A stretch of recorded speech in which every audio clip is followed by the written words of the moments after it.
हम संतोष कुमार सलभ अपने YouTube channel पर आप सभी दर्शकों का स्वागत करते हैं। आज हम BPSC 65वीं मेंस के बारे में बातचीत करेंगे और उसमें भी एस्थेटिक्स सेक्शन को लेकर के थोड़ा सा हमारे वे बच्चे जो पहली बार देंगे BPSC 65वीं मेंस का एग्ज़ाम, उसके बारे में थोड़ा हम सिलेबस की चर्चा कर लेते हैं ताकि उन्हें भी ये समझ में आ जाए कि कौन सा एग्ज़ाम कैसे हमें देना है और पेपर में एस्थेटिक्स की महत्ता क्या है और वो कैसे मार्क उठता है उससे। तो चलिए आज हम इस सेक्शन पे बात करते हैं।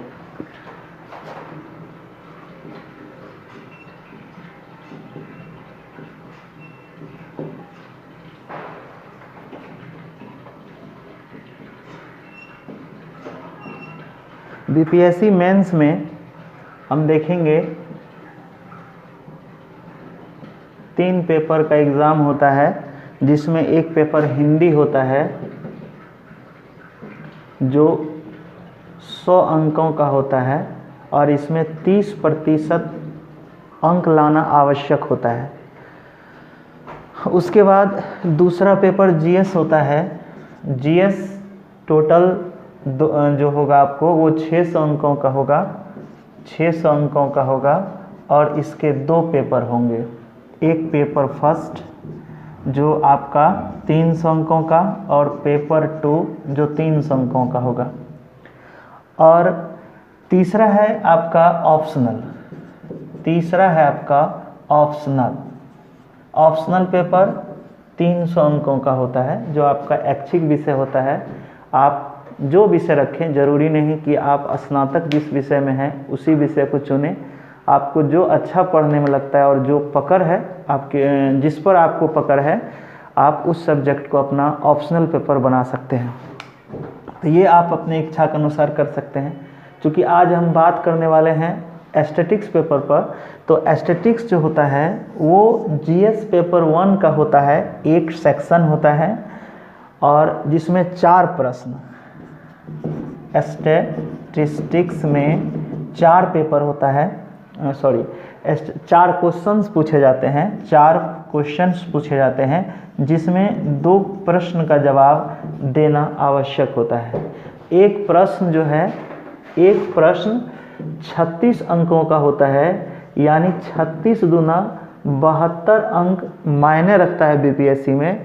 और ये चूँकि ऐसा पेपर है कि जिस बच्चे का एस्थेटिक्स अच्छा होता है वे अच्छा मार्क ले आते हैं मेंस एग्ज़ाम में, और ये रैंक भी अपना अच्छा बना पाते हैं। तो रैंक बनाने में एस्थेटिक्स का बहुत बड़ा योगदान होता है। इसलिए आज हम देखेंगे ऑप्शनल में GS पेपर में कि हमारा एस्थेटिक्स का क्या महत्व है और एस्थेटिक्स को कम समय में हम तैयारी कैसे कर पाएंगे। इसके लिए चलिए हम इस वीडियो को आगे बढ़ाते हैं।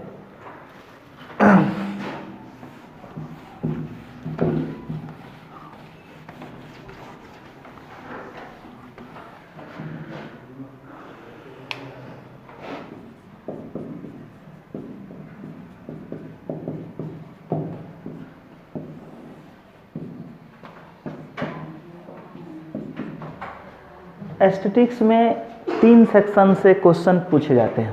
एक होता है पाई चार्ट, एक होता है पाई चार्ट और दूसरा सेक्शन है आपका बार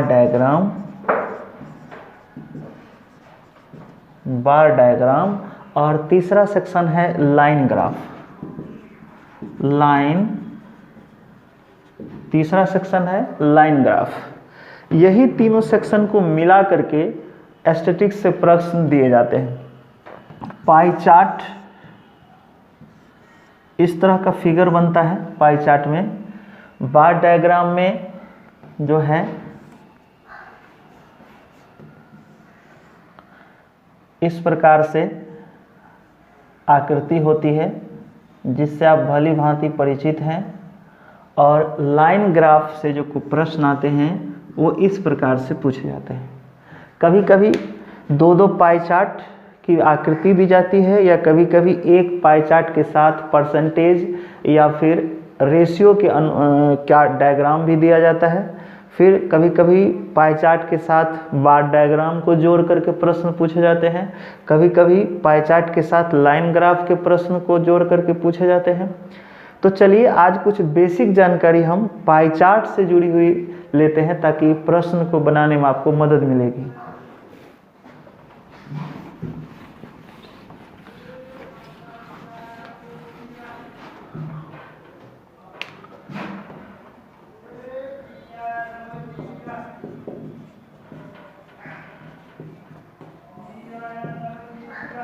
पाई चार्ट आप जानते हैं कि पाई चार्ट का जो पूरा एरिया होता है वो 360 डिग्री होता है, 360 डिग्री होता है। इसलिए हम इसको जितने भी भागों में बांटेंगे, जितने भी भागों में बांटना चाहते हैं बांट दीजिए, और उन भागों का जो योगफल होगा वो हमेशा 360 डिग्री होगा।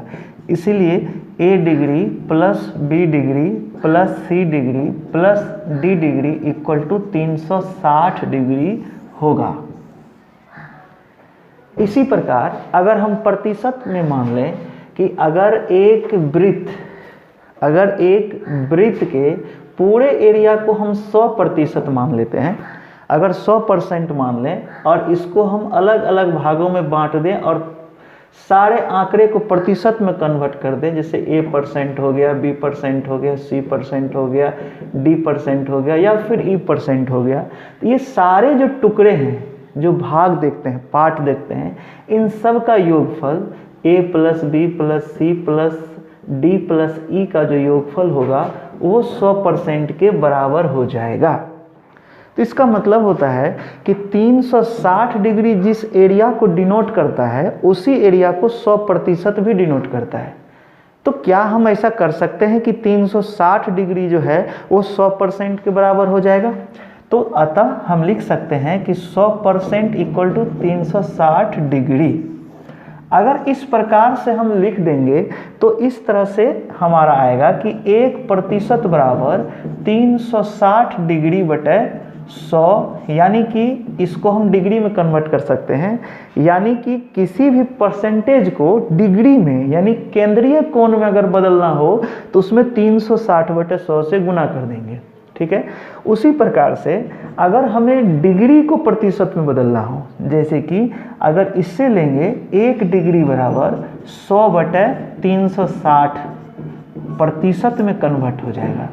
यानी कि अगर किसी भी प्रतिशत को केंद्रीय कोण में बदलना हो तो 360 बटे 100 डिग्री से गुना करना होगा, और अगर किसी भी डिग्री को प्रतिशत में कन्वर्ट करना हो तो 100 बटे 360 से हमें उसमें गुना करना होगा, तब डिग्री प्रतिशत में बदल जाएगा।